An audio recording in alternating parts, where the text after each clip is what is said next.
Kisah Karun begitu masyhur. Dia seorang kaya raya yang kikir dan sombong.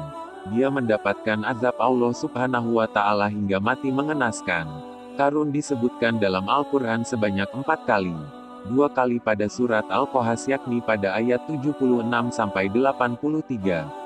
1 kali pada surat Al-Ankabut ayat 39. Dan 1 kali pada surat Al-Mumin ayat 24. Karun adalah sepupu Nabi Musa alaihi salam.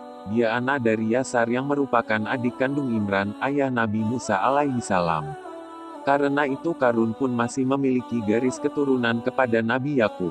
Karena Karun maupun Musa merupakan cucu dari Kuhas putra Lewi.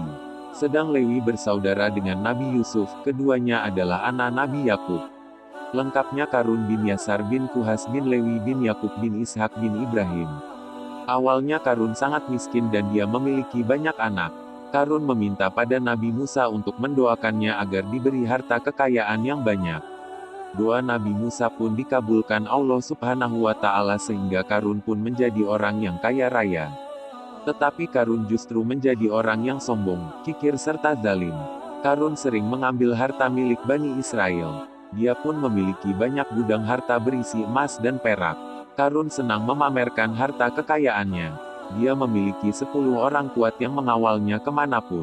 Para pengawalnya itu juga memiliki tugas untuk membawakan kunci-kunci gudang harta kekayaan Karun yang sangat banyak. Karun juga selalu mengenakan pakaian yang mewah. Pakaiannya berupa jubah-jubah mewah yang paling mahal di zaman itu. Ia juga memiliki banyak kuda, tentara, pengawal, dan istana.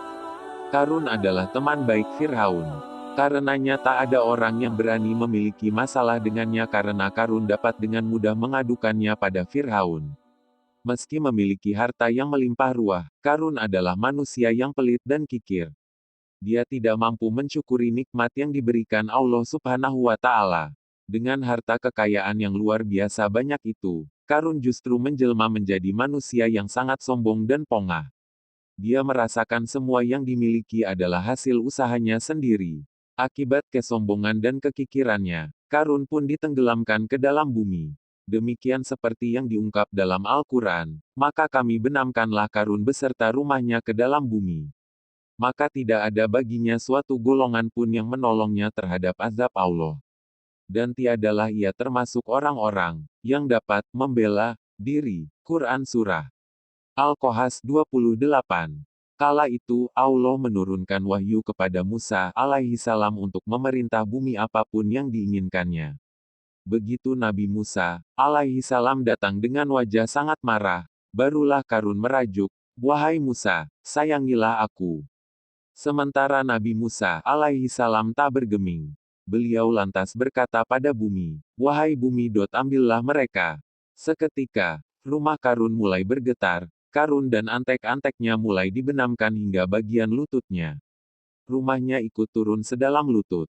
Karun kembali merajuk, "Sayangilah aku, Musa." Rumahnya kembali berguncang. Kini Karun dan kawan-kawannya kembali terbenam hingga bagian pusar.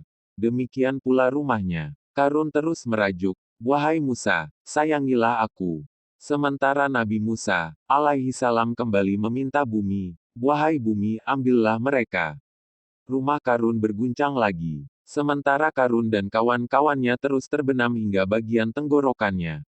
Demikian pula rumahnya. Karun lagi-lagi menjerit, "Wahai Musa, sayangilah aku." Namun Nabi Musa alaihi salam tak bergeming. Beliau terus meminta bumi menelannya. Hingga akhirnya Karun dan kawan-kawannya hilang seluruhnya di telan bumi.